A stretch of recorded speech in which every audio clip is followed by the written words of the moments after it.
Oke, tadi baru sampai di persyaratan. Tadi sebelumnya saya review sedikit mengenai biodata dan raport, di mana ini yang bisa menginput nanti nilai di raport, ranking, terus sistem impor data itu oleh operator di sekolah SMP.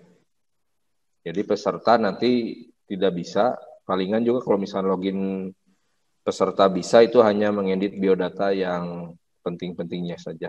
Kemudian diingatkan lagi, jangan lupa ini koordinat, titik koordinat. Ini semua ada isinya, hampir semua ada isinya, tapi perlu dicek lagi karena ada beberapa yang koordinatnya tidak sesuai dengan alamat siswa yang di domisili saat ini. Oke, kita lanjut ke persyaratan PPDB. Pertama ada persyaratan umum. Persyaratan umum ini mengisi persyaratan-persyaratan yang harus diwajibkan. Tadi pertama yaitu yang umum adalah mengenai data kependudukan, di mana data kependudukan ini nanti berdasarkan nomor induk kependudukan NIK dan nomor KK. Kemudian nanti sesuai template-nya NIK otomatis sudah terisi default dari data yang di-download dari pusat data, tapi nomor KK nanti itu akan kosong. Akan kosong, mohon diisi dengan data KK yang terlampir, karena KK bisa jadi berubah. Kalau misalkan pindah alamat, itu pasti nomor KK berubah. Kalau nomor NIK, kalau pindah-pindah itu tidak akan berubah, akan nempel seumur hidup. Kalau KK itu pasti berubah-ubah, maka dipastikan dulu apakah nanti NIK dan KK-nya nyambung atau tidak dengan cara klik cek data. Nah, cek data di sini bakal otomatis muncul. Ini tidak bisa kita edit. Sesuai nggak dengan KK yang tertera. Kalau tidak sesuai, di sini ada keterangan tidak sesuai isi manual. Di sini harus mengupload scanan KK yang benarnya. Kemudian klik OK ya. Kalau sesuai tadi tinggal klik sesuai, otomatis nanti akan tersimpan. Itu yang persyaratan umum. Kemudian kita masuk ke persyaratan khusus. Nah, persyaratan khusus itu apa saja? Misalkan kita tadi input ini yang belum diinput ya, Adel. Nah, di sini kita pilih jenjangnya mau daftar kemana untuk tahap ke-1 dulu. Karena di sini kita ada 2 tahap. Ada tahap 1 dan tahap 2. Untuk yang awal tanggal 7 sampai 11 Juni itu tahap 1. Tinggal pilih mau yang SMA atau SMK. Pertama kita pilih dulu yang SMA. Ya, contohnya. Nah, di SMA ini nanti ada beberapa jalur. 1, 2, 3, 4, 5, 6, 7, 8. Dari ke-8 jalur yang di SMA ini, 7 ada di tahap ke-1 dan 1 ada di tahap kedua. Yang tahap kedua itu hanya zonasi saja. Tapi kalau untuk jalur ABK, KETM, kondisi tertentu, perpindahan tugas ortu, anak guru, prestasi kejuaraan, prestasi rapor itu ada di tahap ke-1. Kita lihat dulu untuk ABK SMA, disabilitas tadi. Jumlah pesertanya maksimal 1 orang per rombel.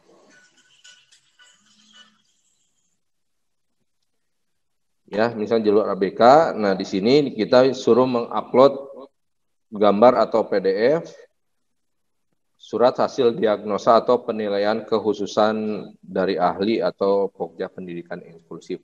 Jadi di-scan, kemudian di-upload di sini. Untuk ABK itu persyaratan khususnya. Kemudian untuk selanjutnya untuk KETM, nah untuk KETM di sini kita bisa mengecek di data terpadu kesejahteraan sosial. Ini udah download data yang dari Dinsosnya dengan masukkan nik pendaftar, kemudian tinggal kita cek data. Ya, dicek data. Kalau misalnya tidak ada, di sini ada error, tidak ada data yang diinput. Jadi di sini tidak terdaftar. Kalau terdaftar di DTKS ini tulisannya terdaftar. Kemudian selain itu juga kita bisa mengupload kartu yang sudah di-scan ya, atau ya istilahnya dari pemerintah daerah suka mengeluarkan bukti bahwa bukan SKTM ya, tapi kartu kayak PKH dan seperti itu, ini bisa di-upload dan bisa dikirim lewat sini juga. Kemudian disimpan. Itu KETM. Kemudian kondisi tertentu itu seperti kita ketahui itu untuk tenaga penanganan COVID dari tempat bertugasnya harus ada surat tugasnya. Kemudian ada atau surat keterangan bencana alam atau sosial dari desa atau kelurahan setempat, kemudian diupload, ya di-scan, diupload pada sini kirim. Kemudian ada juga perpindahan tugas orang tua tadi. Perpindahannya di sini harus diisi alamat setelah atau domisili setelah dipindah tugaskan. Misalkan alamat kakaknya Jakarta, tapi karena dipindah tugaskan ke Bandung, diisi alamat yang di Bandung di sini. Ya, sampai koordinatnya di mana. Kemudian juga harus wajib mengupload surat pemindahan tugas dari instansi atau lembaga atau perusahaan. Maksimal tadi di petunjuk itu 3 tahun berlakunya. Masa berlakunya pindahnya 3 tahun. Itu untuk perpindahan tugas orang tua. Kemudian selanjutnya ada anak guru. Anak guru di sini wajib, pertama ada 2 yang harus diupload. Yang pertama itu wajib harus ada surat tugas mengajar atau bekerja dari pimpinan satuan pendidikan. Saya ulangi lagi, untuk anak guru ini berlaku untuk anak guru ataupun anak tenaga kependidikan. Kandung ya istilahnya, jadi tidak ponakan dan yang lainnya. Harus diupload di sini bentuknya gambar atau PDF.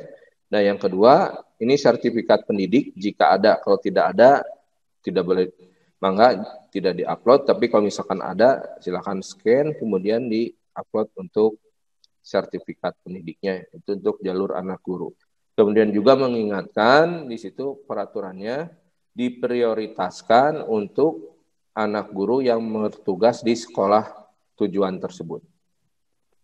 Diprioritaskan ya, tapi tidak menutup kemungkinan untuk anak guru yang lain.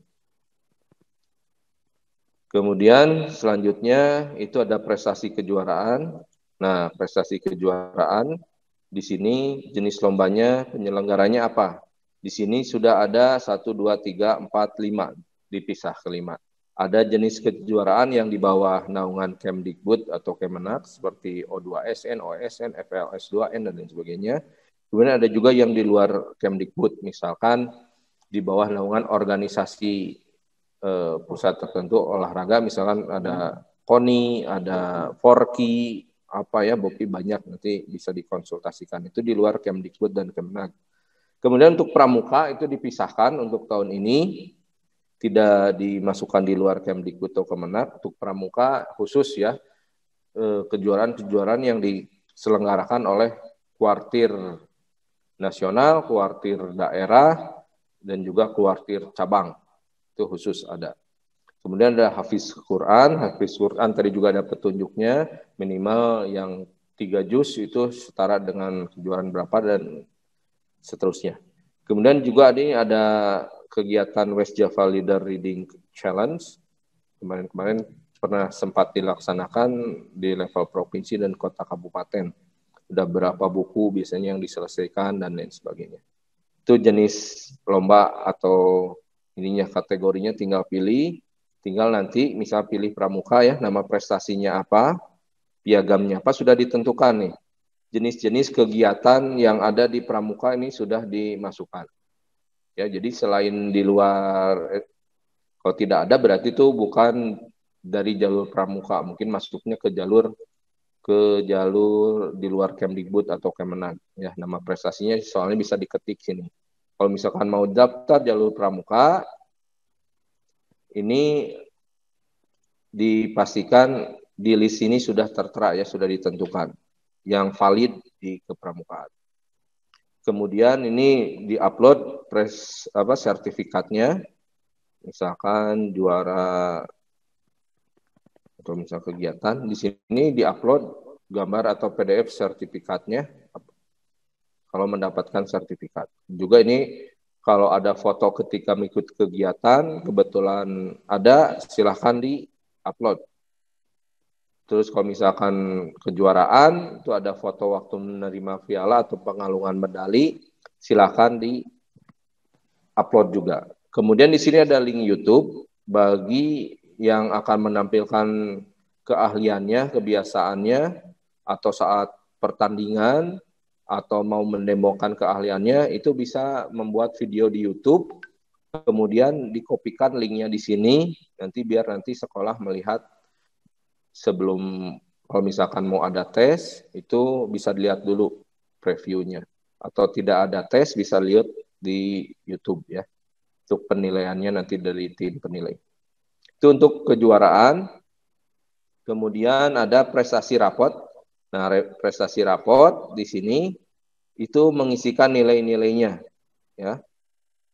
Ini yang pertama masukkan rankingnya. Waktu semester 1 tuh ranking berapa, 2 ranking berapa, 3 ranking berapa, waktu semester 4 ranking berapa, dan semester 5 ranking berapa. Kemudian di sini ada juga menginput total nilai ranking 1. Ini total nilai ranking 1-nya berapa sih gitu. Nah, di sini juga menginput nilai-nilainya yang tadi semester 1, semester 5 dari kelompok A atau 7 mata pelajaran. Kalau di MTS itu pendidikan agamanya dirata-ratakan, tidak termasuk bahasa Arab. Ya, nilainya diratakan, langsung sebut sini.